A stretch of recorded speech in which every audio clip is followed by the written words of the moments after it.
future generation is a generation without future. Controversial statement, but I know everything is debatable.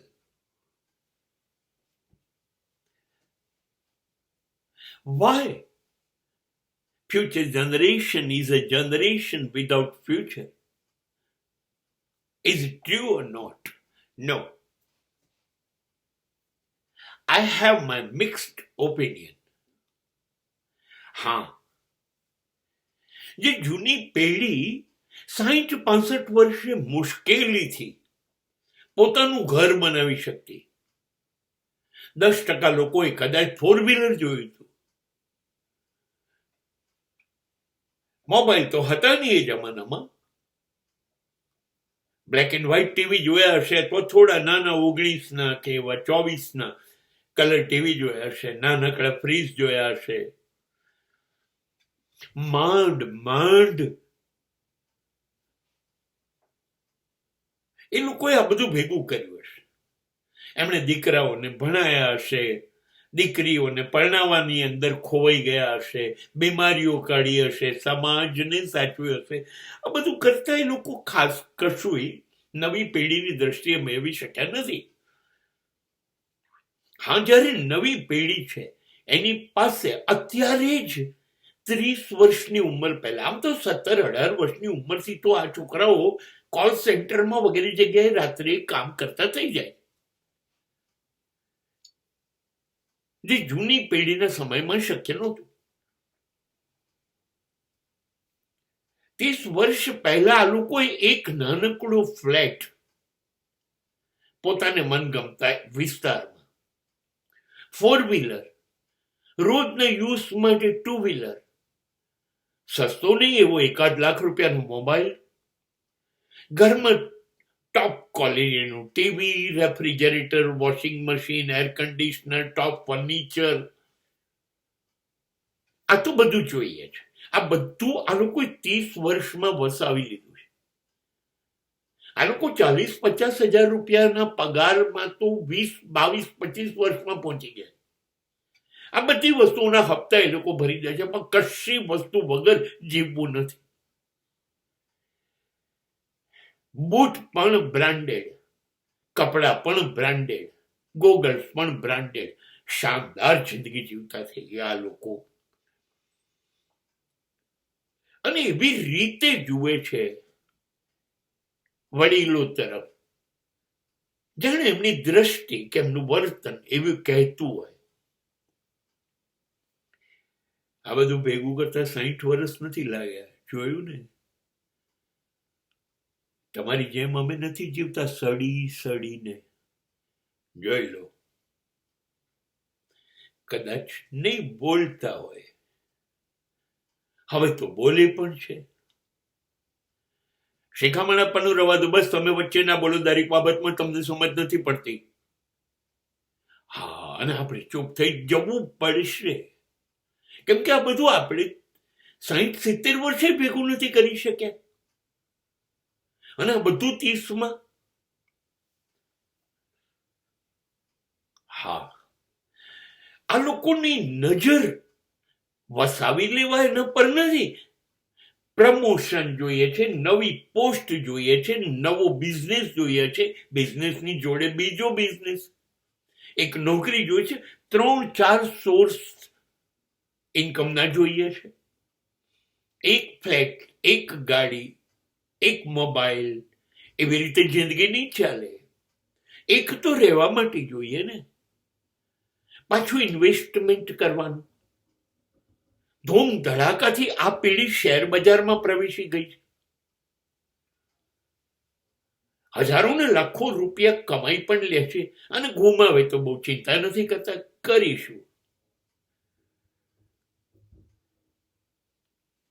મરી જાવ તોય ઉછીના પૈસા ના લેતા એવું જે માનતી પેઢી, એને આ લોકોએ કંઈક નવું શીખવાડી દીધું.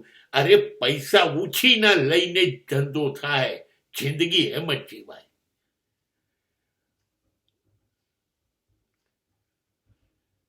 લોકોના પૈસે થાય એ ધંધો, એ સ્માર્ટનેસ. આપણા પૈસા રોકીને તો ધંધો મૂર્ખાઓ કરે. આપણા પૈસા ના રોકાય. ધંધો ડૂબી જાય, તૂટી જાય, ખતમ થઈ જાય તો આપણા પૈસા જાય ને? ના ભાઈ, બેંકોના પૈસા લો, સરકારના પૈસા લો, લોકોના પૈસા લો, ડૂબે તો એમ ના ડૂબે. આ સ્માર્ટનેસ આવી ગઈ છે. બધું બહુ જલ્દી જલ્દી જલ્દી જલ્દી જોઈએ છે. ડાકોર અને અંબાજી કે દ્વારકા સુધી જનારી પેઢીને ખબર જ નહોતી. એમના તો સ્વપ્નમાં બી કાશ્મીર, મસૂરી, સિમલા, દાર્જિલિંગ, નૈનીતાલ, કુલ્લુ, મનાલી, નેપાળ આ એમને સ્વપ્નમાં નહોતું. આ લોકોને તો એ તો બધું સામાન્ય છે. સિંગાપુર જઈએ, મલેશિયા જઈએ, થાઈલેન્ડ જઈએ, ક્યાં ક્યાં પરદેશ ફરી આવીએ ને. અહીંયા શું દાટ્યું છે? અરે અહીંયા થોડી ભણાય. Australia, New Zealand, Canada, America, England, અમે તો ત્યાં ભણીએ છીએ. કેમ છો, શા માટે છો? અરે એવી વાતો ના કરો. વી પીપલ આર હાઈલી ટેલેન્ટેડ. અમે લોકો તો ઇંગ્લિશ મીડિયમમાં ભણ્યા ને ઇંગ્લિશ સિવાયની કોઈ વાત નથી કરતા. આ જનરેશન છે. હા, અહીં સુધી હું એવું કહી શકું કે એણે જૂની જનરેશન કરતા વધારે બધું જ મેળવી લીધું છે. સપોઝ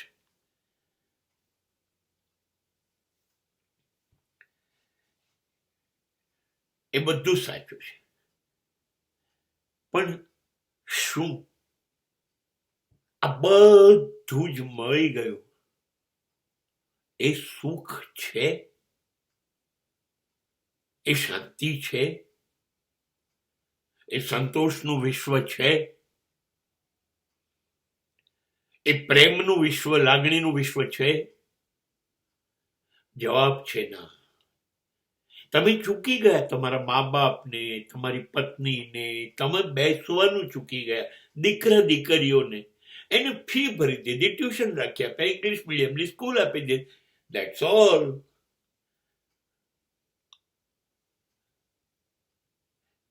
પણ દીકરો તમારી પર બેઠો હોય ને તમે ઘરમાં 4 આંટા મારે તો ઘોડો ઘોડો કરીને રમ્યા હતા. તમે ચૂકી ગયા દીકરાની પાછળ પાછળ સાયકલ પકડીને દોડીને શીખવાડતા. તમે ચૂકી ગયા તમારી માતાના ખોળાની અંદર માથું મૂકીને તેલ નંખાવીને તાવવામાં ઉતારવાનું. ચૂકી ગયા. એટલે તો 30 વર્ષમાં વાળ ઉતરી ગયા, ટાલિયા થઈ ગયા ને. માનો હાથ નહોતો ફર્યો.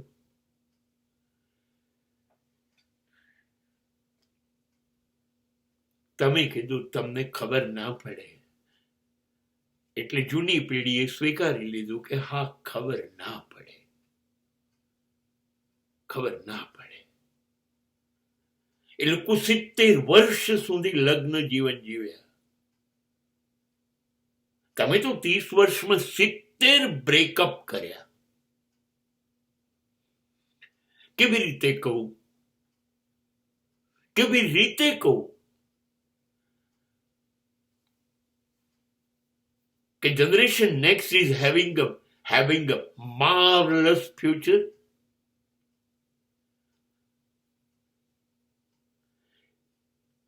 એને ખબર નથી.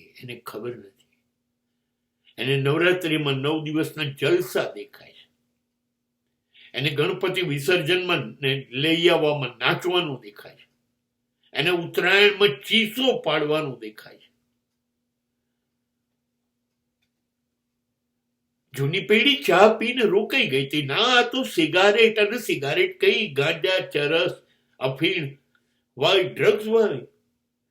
થમ્સઅપ ને પેપ્સીની બોટલમાં અડધો પોણો દારૂ ભરીને પીને નાચતી પ્રજા છે.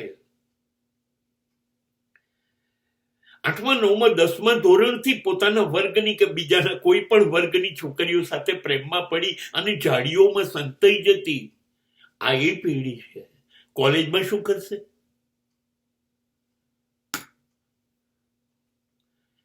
That's all. How